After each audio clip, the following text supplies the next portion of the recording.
And welcome to another Friday edition of the Pick 5 Preview Show, otherwise known as the First Look Seminar. And Gino Bacola, I'm sure the Dodgers are playing live right now. So, I'm sure we're dipping into their audience because people can't wait to see us live. But what's great is anybody can watch this anytime they want because it'll always be on the YouTube channel when we do all of these shows. So you can go and watch it anytime you want, or if you subscribe to the YouTube channel, you'll get alerted when we go live. Sometimes Chappie doesn't figure out how to go live, so it'll take a little while to do so. He's got to press a button, and that's hard sometimes. And so just make sure you subscribe. You'll be notified every time we go live. Chappie, tomorrow we kind of turn the page into Halloween, right? The pumpkins come out. We have the pumpkin patch festivals over the next couple weekends. If you have the kids, you want to bring them on out there so they can celebrate with all of you. And like always, great racing. We'll talk some late pick 5. We have the free to enter pick'em contest, chances to qualify for the Breeders' Cup betting challenge. So lots of stuff on the menu tomorrow. Yeah, Oktoberfest, Berea Mania. We got all kinds of things going on. And Scotty, pick 6 from Equine Edge. We almost had another pick 6 carryover going into today. We had a couple horses carrying over to the last leg. And the favorite one, and still 3 lucky winners, got a nice 73 dimes each, Scotty. So I know that's we almost switched it from a pick 5 preview to a pick 6, but you like that $2 pick 6 as we always talk about. I would have loved that. I know I think the carryover was like 45,000 going into this, but I think this is going to really start taking off as well. I think people have to see this in action first to start seeing these carryovers, and that fever for the pick 6s, guys, is going to happen. But yeah, I was definitely jonesing for a double carryover, and I would have definitely been in for that. So I love playing for that big money, as you guys know, and I'm so stoked with a lot of these special wagers, and the $2.06 coming back is just fantastic. And we got another good card again tomorrow there. Seminar Skip. Is Zenyatta blending in behind you, or is she somewhere else today? Where's Zenyatta? We got both Zenyatta. Look, we got both Zenyatas. We've got Zenyatta over there, and we've got Zenyatta over here. Where is Zenyatta? We need Scotty Zenyatta with goggles on. And there's Skip Zenyatta. It's like there you go, filling right in. You can't even tell. Looks like a blanket there, Skip. All right. Let's tomorrow. Now we're going to talk pick 5, gentlemen. So 9 races tomorrow. First post 1 o'clock. So Gino, we will kick off the pick 5, the late pick 5 in race 5. We're going a mile on the main track, 16 dime claimers. What are your thoughts to kick us off here, Gino? One horse who I'm going to use in the late pick 5 sequence is going to be the 6 Vanzi, who might be a little bit of a price here. This is a horse who actually has some back class. This was a multiple stakes winner, multiple graded stakes placed. Oh, there we go. We had a. I'm sorry, Gino. Yeah. No, we had an appearance. There we are. Wait till you see what she's got on her back. Hold on. We have goggles on. Come on. He's got her goggles. We're turning this into the Westminster Dog Show. There we go. Okay. She's wow. I don't know if you guys can see this, but she's got her jockey on her back. You guys see that? Oh, yes. Yes. Yeah, yes. Hold on here. There you go. There it is. Oh, yeah. Yeah. She's a little stage fright, but that is a true Zenyatta, right? Look at that is great. Now the other Zenyatta perked up with another dog in the picture. Look at it. She's getting jealous. We're both saying Zenyatta. Both Zennies are all confused. Stealing some of her screen time. She thinks she was the OG Zenyatta. So now she's exactly. upset, you know what I mean? Back to Fancy. Back to regular scheduled programming there. Yeah, no, we're back. Sorry for the distraction, No. But I'm with you, by the way, on that 6 horse. But go ahead. We're having fun. Yeah, this horse has some back class. And if you're just kind of projecting the trips, Vanzi is a horse who can get to the lead and win on the front end, but the last few races has just been able to sit off the pace. I have the feeling that he may be able to sit third in here.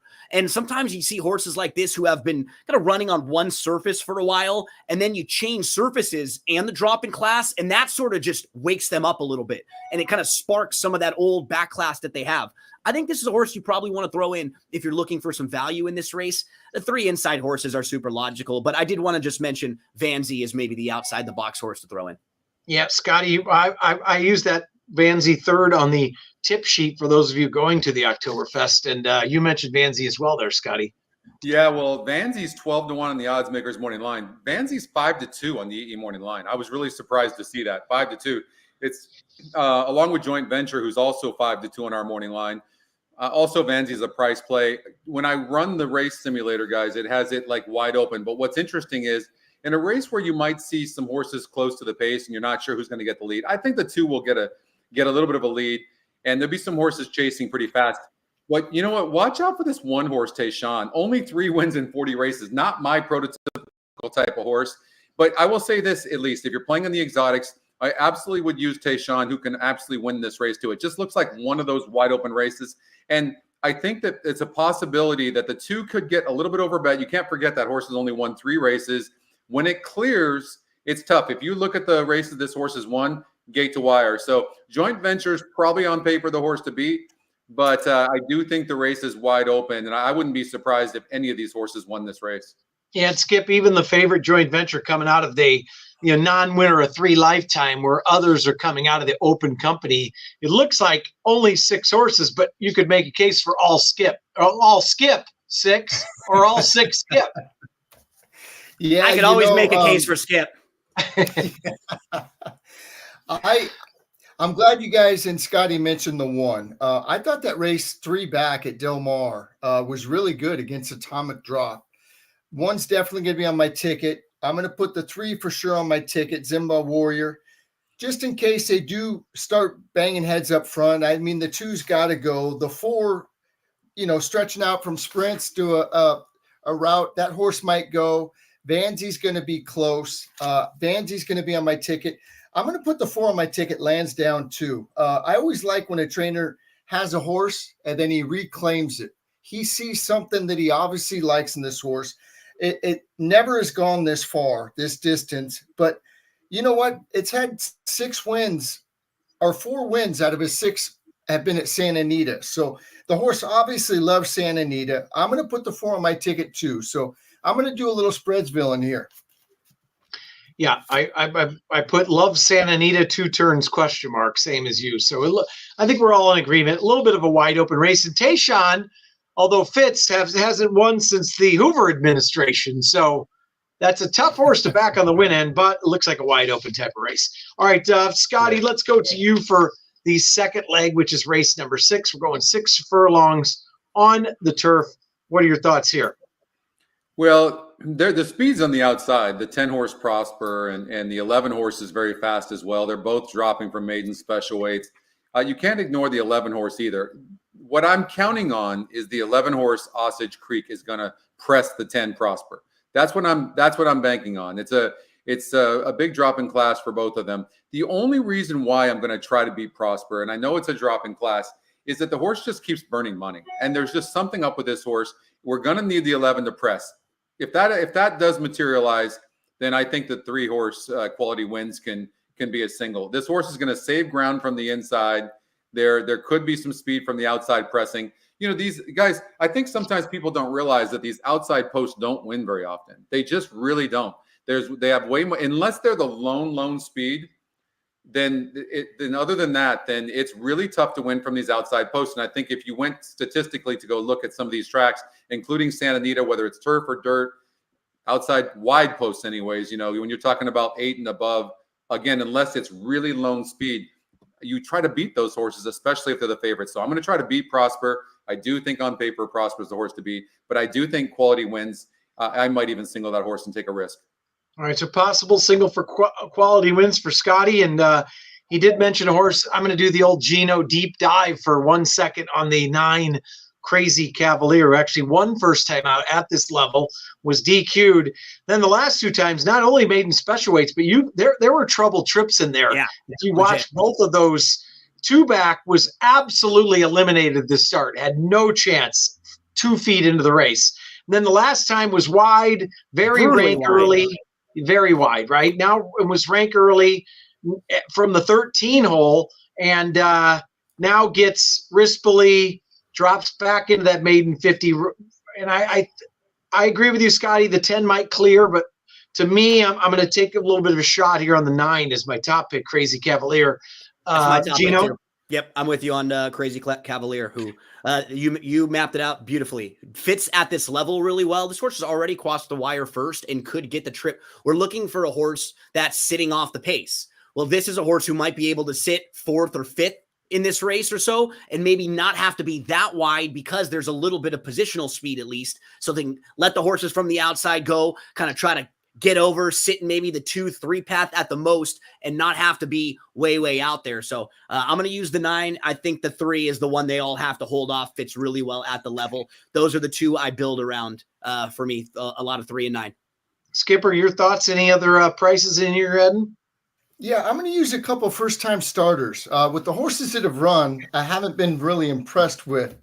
I am using Crazy Cavalier, but I'm going to use the 2, Phoenix Flying. No, Papa Padromo, he's only winning at 38% for the meet. I mean, I don't even look at his horses. I see his name. You got to use him. He's on fire. Rockingham Ranch, Slam Dunk Racing own this horse. The sire wins 17% first out with turf winners or turf starters. 2's going to be on my ticket. I'm going to use the 3. Scotty likes the 3. Gino likes the 3. 3 looks, I like going route to sprint. The 7 is another first timer I'm going to put on my ticket for Steve Knapp. I like the breeding on this horse. Knapp does good first time out. The sire wins 33%. You know, with turf starters, he wins at 18%. I got to use that horse on my ticket. I'm using the 9, as I said before, and the 11, Osage Creek. First time gelding, blinkers off. Ryan Hansen had a winner today. I'm not using Prosper. I've seen that horse too much. It kind of runs the same race every time. And I really didn't like that comeback race. I didn't think that race was very good at all. That's probably why they're dropping it for 50. They paid 1.7 for it. But I'm going to take a shot and leave Prosper off my ticket. I'm going to go 2, 3, 7, 9, and 11. 2, 3, 7, 9, 11. And, I did not like the 2's work on XBTV, but Papa Padromo is just absolutely on fire. The 7's work was pretty good, although the last one, the horse broke very, very slowly from the gate, but that horse looks to have some talent. Real quick, Skip mentioned this now. You guys were all probably, all you Dodger fans out there, and I mean you 3, were probably watching the Dodger game last night and not the football game. Was anybody watching the football game? I saw the football game too. It's awful. Okay. It's horrible. Yeah, well, on defense, Cody Barton absolutely dominated that game. Oh yeah. Right. And he's the nephew of Richard Barton. So he scored a touchdown and had another one that was called back because of an offsides. It had about 12 tackles. I did not know the tie. In the paddock today before race 1, I went up to Ryan Hansen. I said, if your horse runs anything like Cody played last night or in race 3, you're going to win this race. And the horse won at 12-1. I didn't put a nickel on it, but just as a hunch play, right? And awesome little tie in there. Yep. So it was not a Cal bred. He's a Utah bred, Cody Barton, but still, that was my little useless tidbit for the day. All right, let's move on. Skip, third leg, race 7, 5.5 furlongs, maiden 32. Not the best bunch in the world. What are your thoughts here? I'm going to go 3 deep in here. I'm going to put the 4 Nala on for Hadagi. I like the breeding on this horse. Adios Charlie's seem to do okay. 12% first out winners. The dam has produced out of the 5 foals, 4 of them have won. I like that. I'm going to put the 5 for Alfredo Marquez. My Catherine Rose. Edwin Maldonado gets on. Sire wins 16%. The dam has produced 2 winners from 3 other foals, including a decent one that was 6 for 35. And then out of the ones that have run, I'm going to use the 7. Venice 5. This horse, throw that race out. Bumped and lost path at start. Just the horse inside of it just completely annihilated like half the field. She finished okay after that, after all the trouble. And you know what? She had a really good gallop out, which I liked. So I'm going to go 4, 5, 7 in here. 4, 5, 7. Gino, anything to add to the horse here? Skip, do you know who Nala is? I do not. Oh, that's the mom from The Lion King. I know that one very well because I live in that world right now. That movie's been on thousands and thousands of times. So that's Simba's mom. That's Nala. Got it. Yeah. So, I mean, this is a race where it's really hard to have much to grab onto with a lot of these horses because the ones who have run haven't shown a whole ton. I'm going to use the 5, the first time starter, My Catherine Rose, who's been okay. The Dam was a winner on the turf, couple winning sibs. The barn has won for their last 10 with first time starters over the last 5 years. That checks a few different boxes. Says that they can win first out, says that the pedigree's okay and on both sides. Mujer Dior actually got the lead over Hearts Fantasy. So just building on that race, I think would make that one a player. I'm probably 5, 6, 7 in here, but yeah, it's tough for me to have a really strong opinion on anyone. I'm with Gino there. I'm 5, 6, 7. There's nothing to go on with the 5.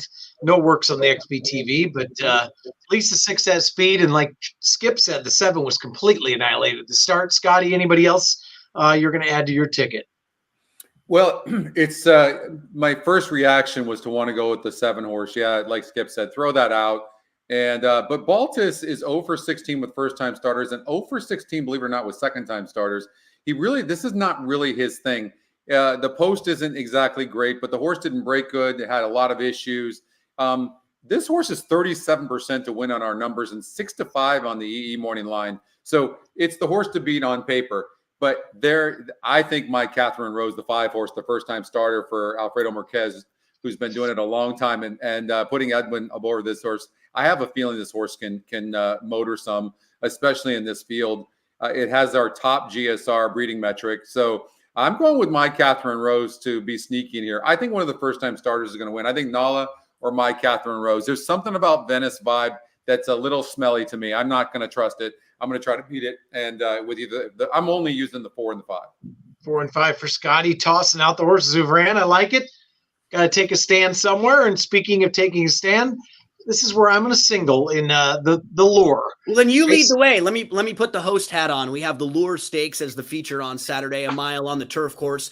Chappie, I know you have a strong opinion right here, so why don't you lead the way? Thank you. That was good. I set it up for you, and he can't even. He chokes on the water. It's like all you had to do was open your mouth and speak.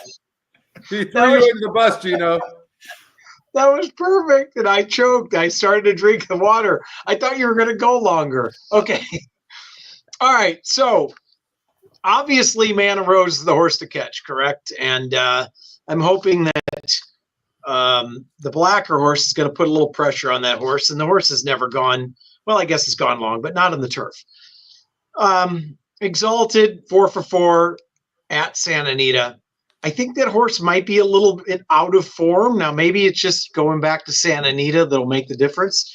But I'm going to single the outside horse, Seal Team, off the layoff.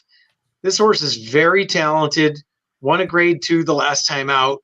2 for 2 at Santa Anita. And I always go by visually the works, and told Skip to watch that October 7th work on the synthetic here at Santa Anita. And this horse absolutely dominated Ruby Nell in a work. So I think this horse is live off the bench. I think there are some holes in the other horses. So you got to take a stand somewhere. It's not a huge stand, but that's going to be my single, Gino. Yeah, and Seal Team has shown us that he can fire fresh. He fired off of a layoff pretty similar to this last year when he was off from November of 2022 all the way to August of 2023. So if you're worried about that almost a year layoff, well, he did something similar to this. And even in his career debut, it was not a bad effort when he was second that day. I think I have to use him because he is by far the highest. He has the highest ceiling of any horse in this race. So I think if everybody were to show up with their best effort, he's probably the best. You talked about the way it could set up with Man of Rose, and I think probably will get pressed. The horse who could sit a really nice trip might be the one, Mi Hermano Ramon, who was off for a long period of time too. So if you're a little worried that the speed figures might be light, keep in mind that he comes off of his best effort. There may be steps forward off of that because there was so much time missing. He could sit a nice trip. He looked exactly like a horse that needed the race. He just was a little bit flat. He kind of loomed up a little and just didn't really have punch. It wasn't a bad race, but he wasn't quite fit enough. The other one who I definitely will be using is Flashiest, because there might be versions of this race where they go fast enough and Flashiest can win at this level. He's just a tricky horse. Like, he's not one that you can always count on because of his running style, but 10% of the time, 15, 20%, is there a 1 out of 7 or 8 race that he could win? I think there might be. So I'm going to use a couple in here that I think can kind of get different trips. Definitely 1, 3, and 9. Well, that reminds me of a couple things real quick. Me, Hermano Ramon, I actually singled first time out going a mile on the turf. I was back home in Indiana and played a pick 5 with my dad and my brother, and we hit it singling that horse at 7-1. And then Skip will remember Flashiest with our dear friend Jeff Pauly, who that was a single when we were in Del Mar with a giant pick 6. Remember that horse back in the day, Skip? So I'll go to you. That was a few years ago, but yeah, I remember that. How could I forget it? Our good buddy Jeff, that is no longer with us, unfortunately, he singled Flashiest and made a nice score. We were actually doing the radio show out there at Mandalay Bay, and that was good times. Fun trip. Yep. That was a big. We did very well that day. So, what are your thoughts here, Skipper? I went back and forth, and after you text me about SEAL Team, I went back and watched the Twilight Derby, and boy, that was really impressive. That was a really good field that he beat when he was 3. Now he's 4. He's obviously had a few issues, but the workout pattern too, it seems like every work gets a little bit better. And I love the way that this horse looks in the morning. I love the way that he's finishing his works. He looks really good. He loves Santa Anita 2 for 2. I think he's the best horse in the race. I know he runs well fresh, and I'm going to single him, and I'm going with it. I love the way that this horse looks in the morning. The other one that I was thinking about was the 1 horse, like Gino said, but I did not like the work on the 12th.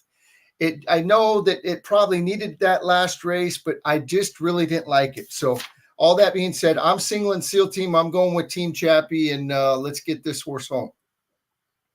Scotty, what are you talking about here? You're going against us here. I see the look on your face. You don't like what we're talking about. That's a lot of weight you guys are carrying, though. I was going to say. For a horse who hasn't ran in a year or whatever it is. Right. Well, look at our top win percentage is 18%. That's Sumter, the 4. SEAL Team is 16%. Mana Rose is 15%. The thing about it is Mana Rose is on the inside, breaks good, can rate a little bit. The problem, unfortunately, if El Patente, the 7 horse, was not in the race, because that horse is a decent horse. I really don't think that horse can win the race. I mean, this horse, has been, racing in these claiming races where, SEAL Team won a grade 2 race. Now, on our numbers, just so you know, it was really impressive what he did, but the race itself wasn't rated high for a grade 2 race. I will say that. So I do think we're looking at a very wide open race. Like if you were to tell me that Mana Rose, who's won $320,000 in 12 races with 7 wins, that I would tell you that that Mana Rose is going gate to wire. And because this race is so competitive, you guys, we have 9-2 on Mana Rose's morning line. Maldonado is going to get this horse out of the gate for Mullins. Like this is a very, very dangerous horse, especially on the inside. If El Patente does not break perfect, then Mana Rose is going to go gate to wire. So I'm only using 2 horses. I don't think El Patente can win even if it breaks good. I'm taking Mana Rose and SEAL Team, only 2 and 9. That's it. All right. So I like it. Mana Rose. Mullins has been on fire as well. Go ahead, Skip. I think Sumter's going to show some more speed than he's been showing his last few races. But this horse, if you go back, this horse is quick. It went 22, 44 and change, going 5.5 furlongs at Santa Anita. And Mike's been riding great, Money Mike Smith. And this is one of those races. There's not a whole lot of speed. There's a few speed horses, but I wouldn't be surprised to see Mike be sending this horse right out of the gate. And of course, it's the other Mandela also, the hidden entry. So I think that the 4 might show a little more speed than he's been showing in the last couple of races. And visually, the last work on October 13th, I'm joking. It was so foggy you couldn't see anything except for the last 2 steps of the work. Did you? I don't know if anybody watched that. At the wire, it looked very good because that's the only part you could see the work on XBTV. But anyways, all right, let's hope we're all alive. We're going to the last leg, Gino. Race 9, 6 furlong, starter optional claimer. What are your thoughts to finish us off? And I want to know about your thoughts on the morning line favorite and the trip. Actually, second choice. Go ahead, Gino. Well, I'll get back to it. Yeah, I mean, right off the bat, when you have a race like this and you see that almost all of these horses won on the lead in their first start, basically every one of them except for two. So I'm trying to isolate who's going to get the trip. To me, the horse that really jumped out on paper is the 5 Princess Daddy. Just seeing a horse that has enough positional speed to stay within striking range of a lot of these other horses, but can finish. The one race I wanted to mention was the last race, October the 4th, was a step slow from the rail, was last of 6, was about 4 lengths off, and then quickly made a move to up within 2, and then was just behind the leader, was in tight down on the inside, was traveling well, was waiting for room, angled off the rail at the top of the lane. And then the last, 50, 100 yards was a little too much, going 6.5 furlongs. And now you get the cut back to 6. I think the 5 Princess Daddy could sit a really nice trip behind 3 or 4 of these horses that go and all, line up for the lead. So that one's going to be in the mix for me, no doubt about it. And then I'm also going to throw the 8 in for the very same reason that the 8 passed horses. Like, this is the only horse that's actually passed horses in this race and won is the 8. And I know it's a really low speed figure, but a lot of times if you're just playing off of speed figures, the 2-year-old speed figures, don't worry about them as much, especially early on in the 2-year-old season. Like, you'll see big time differences from one start to the next with those things. So I'm looking for horses that can at least be passing some in here. I like the 5 quite a bit. I'll probably play 1 or 2 tickets where I single this horse on the back end, throw in the 8 on a couple others with, the logical pace horses in here.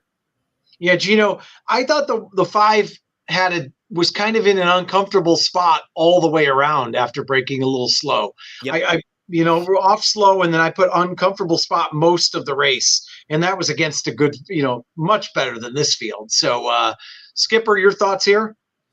I'm going to go 3 deep in here. I'm definitely going to put the 1 on my ticket. Paul Aguirre trains this horse. This horse was real impressive first time out, and it was live. They bet it like it would win, and it won. It didn't break all that sharply, but quickly made the lead, got headed from the inside and the outside, actually got past turning for home. This horse re-rallied and won gamely. I think this horse will be a nice claim. The 1's going to be on my ticket, and it's interesting that J.J. Hernandez ends up here with Aguirre. That's a telltale sign to me that they like this horse right back. I like the way that Musical number 1 at Los Alamitos. They bet it way down that day. Peterson's having a good meet. 2's going to be on my ticket. And then Princess Daddy, for all the reasons that you and Gino said, breaking from the 1 hole, never was really comfortable. If they do go fast up front, I think this horse could close. I'm not using the 6, Iconic Memory. That's the race that the other Baltus that Scotty didn't really like comes out of Venice Vibe. This horse broke from the outside. All the horses inside of it were in trouble and tangled up. I think that I'm not sold on that horse. It got the Dreamy Georgie trip, no trouble outside. I'm going to go 1, 2, and 5 on my ticket. Yeah, Scotty, I think I thought the 2 ran a race that looks like that horse can sit. I think it just had more speed than everybody else. I'm 5-2. Scotty, I was going to ask you about the 6 as well, because I'm against that also. That's a race where you watch visually, literally the entire field pinballed each other, and the horse just got a super easy lead. So unless you watch it on paper, it looks good. Visually, maybe it's got talent, but it got the easiest lead you could ever get because the entire field inside of it was annihilated. So what are your thoughts here, Scotty? What do the numbers say to you? So Iconic Memory had a perfect trip from that outside post. I remember this because I actually bet this horse, but no, I don't like this horse back, and it's only 6% to win here. It's the algorithms are not liking this horse that much at all. The 2-horse Musical number, this one's a tough one. I don't really love the post draw. I will say this horse is going from 7% win last time out and winning the race by a couple of lengths. And those were 8 horses. There was 8 other horses in that field, guys. This horse is 3-1 on the EE morning line and 17% to win. And the GSR, the breeding metric, goes up a little bit. So I think the 2 horses a player. I don't love the post draw. We have the first call being like all these horses are almost in a vertical line except for the 8 horse. And I totally agree with Gino. There's a possibility. It's probably not going to happen because our numbers are really low on this horse, but it's the only horse in the field that we know is a closer. And none of the others have proven that they can close. So I think as a long shot, or at least to hit the board, right? I agree, Gino. I agree. Because half of these horses are going to show speed and then back up. Some of the times horses like this will get outrun early, and that's what's going to happen. This is going to be probably the longest shot in the field. But if for some reason this horse hits the trifecta and you play it, or if you're alive with a few horses and this one starts rolling up, you're going to get a little nice thrill. You for sure will. The other one, you guys, the one horse. Let's talk about the one real quick. So Paul Aguirre claims this horse for $32,000 out of its maiden win, first time out. And what's interesting for me about this horse is, well, first of all, Fresu leaves for the 5-horse Princess Daddy, which we'll talk about in a second. But this horse goes from a 46 GSR in this race in its maiden winner to a 68. So it's going up 22 points. It wanted no part of 5.5 furlongs, and it did that on sheer talent alone. And Aguirre, again, this horse is not – Paul doesn't put his horses over their heads. He likes to win, and he's always putting his horse in a place to win. This horse is seriously dangerous. The issue here is, though, that is not a good place to be on the rail. It's just not. So yeah. I don't know how the trip is going to go. This horse is not faster than these other horses. It's probably even at best. And so I don't know how Hernandez is going to get a trip here. I'm going to tell you that I really do think the one is the horse to beat. So let's talk about the 5, though, Princess Daddy. This horse faced a much, much tougher group. That was an optional claimer that for us had a 72 strength of race, which is our SOR, and broke from the rail, broke last, and only lost by a length and 3/4. I mean, this is a really nice horse. And the race before that had all sorts of issues. Throw the race out, hit the gate, all sorts, So the 5, I think this is 5-1-1-5. That's what I think. I don't even think there's any reason to use any other horse in the race to win. All right, so Scotty's 5-1. Skip, I think, is 5-1-2. And Gino, are you and I just 2-5 and the 8 though as well, right? That's the price horse ended up. So, all right, looks like another good Saturday, gentlemen. We almost had that carryover. Gino, lots of things going on tomorrow, as we said earlier.